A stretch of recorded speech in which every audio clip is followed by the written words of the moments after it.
What's going on? Instant Classic 8 is here. Haven't done one of these in a long time. It's a preview for a pay-per-view that's coming up. I decided to do this for two reasons. One, I actually plan on watching this pay-per-view this coming Sunday. And two, other than one match, I'm actually excited to see all the matches on here. So let me just run down the list and give you my thoughts on it. It's for the Unified Tag Team Championships. Chris Jericho and the Big Show versus Dave Batista, and Rey Mysterio. This is Mysterio's first match back, of course, from his 30-day suspension. Hopefully, he is done with all that stuff and stays healthy and whatnot. I remember these two were tag team. Dave Batista and Mysterio were a tag team back in 2005, 2006. They were a pretty good tag team. Of course, held the tag team championships on SmackDown. Um, for obvious reasons, we know why, but um, they're a nice tag team together, so hopefully they'll have some good collaboration in this match. I don't see them winning this match just because Big Show and Jericho are on such a roll right now. The only reason I want to see them two lose is so they can go their separate ways, so Jericho can possibly do something better, like a world title situation. But like I said, right now I do like this tag team of Big Show and Jericho, so I see them retaining. Next we have Mickey James and Alicia Fox for the WWE Divas Championship. Um, I don't really care too much about this. It's been said in other videos the past, I guess, month or two. Mickey, her being one of the better women wrestlers they have on the roster, has just been really sloppy. Just haven't been having good matches at all. Alicia Fox, I don't really like her too much. She did have a good match. It was a triple threat. It was a while back, maybe like 3 weeks to a month ago, but it was a really good match. Hopefully they do something decent. Hopefully it doesn't go on way too long because there are just six other matches on here that deserve time over this one. So I see Mickey James retaining in this, but it really doesn't matter. Next we have John Morrison versus Dolph Ziggler for the Intercontinental Championship. This actually looks to be a great match. I'm actually becoming a fan of Dolph Ziggler a little bit. He's in the role that I wish The Miz would have been in, like around this time. I mean, they're both mid card, but his role is much more prominent than The Miz is. Um, but I do expect this to be a great match. Um, Hopefully, it gives enough time. I wouldn't mind if Dolph Ziggler actually came out of this winning the Intercontinental Championship. That way you can set up maybe down the road Dolph Ziggler and Rey Mysterio for that, the whole thing. Or maybe we can see a triple threat down the line. Next is Kofi Kingston versus Jack Swagger versus The Miz for the United States Championship. Um, the way they've been building this on Raw, it's been kind of weird, with them stealing belts and everything. But it really didn't matter because I knew the match would pay off well.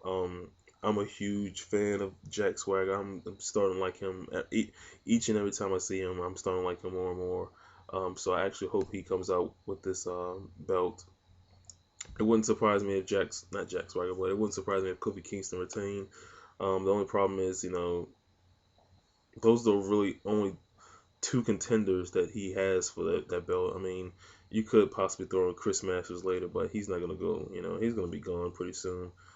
So I actually hope Jack Swagger can win this title. That way he can possibly feud with Evan Bourne. That would be a really good feud there. So I'm hoping Jack Swagger comes out the champion. Uh, Triple H and Shawn Michaels, DX versus Legacy, Cody Rhodes and Ted DiBiase. Um, I'm actually enjoying this feud a lot, mainly because Legacy hasn't just been getting, completely destroyed.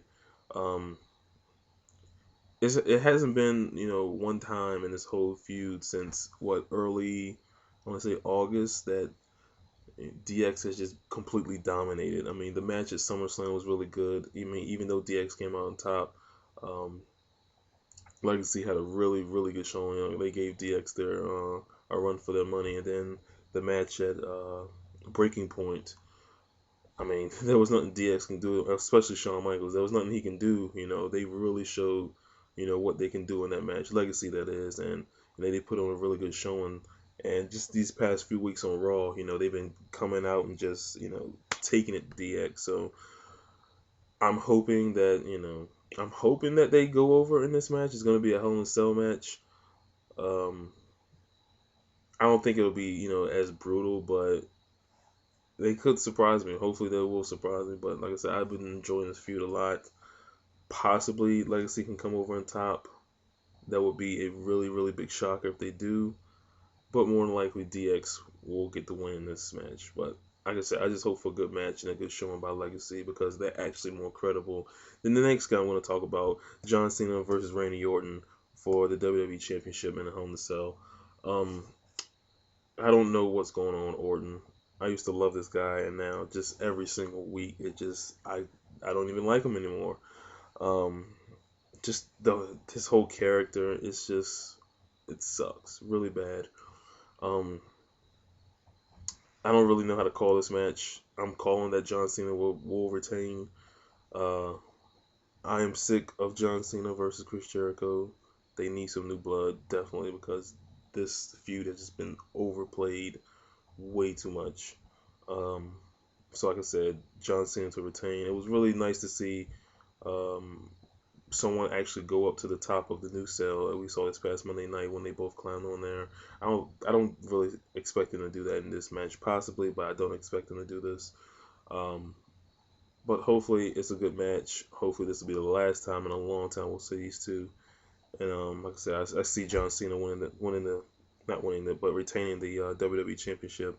And then CM Punk versus Undertaker for the World Heavyweight Championship in a Hell in a Cell match. Um, their breaking point match was obviously, it obviously came out just crap. I heard reports about Undertaker being injured, which is the reason why it didn't go so long, a reason why it was recut and blah blah blah. Hopefully he's healed up since then. I don't know, what the whole thing is going on with that because I believe that these two can put on a great, great match. It it I really hate to see these two and another gimmick match. The last one was a submission match, I believe. Uh, this one's a Hell in a Cell. I wouldn't mind just seeing these two in just a regular wrestling match. But hopefully, they can do some nice things with the cage. Um, More than likely, with these two, you'll probably see them go outside of the cage without, going outside the cage. Not in the other two matches, but this one, I can't see them going outside the cage. Um, I'm hoping that Punk retains just because he's on such a roll right now, and Undertaker really doesn't benefit anything from winning the title. It wouldn't surprise me if he did, but he doesn't benefit anything from winning the title. But like I said, I really want to see a good match. Hopefully they give it time. Hopefully Undertaker's not injured so they can, go longer than 10 minutes that they did last time. So either way, the pay-per-view on card to me looks really, really good. Um, Barring that Divas match, but like I said, no one will pay attention to that. I hope it will deliver, and I will give you my thoughts. Until then, I'm out.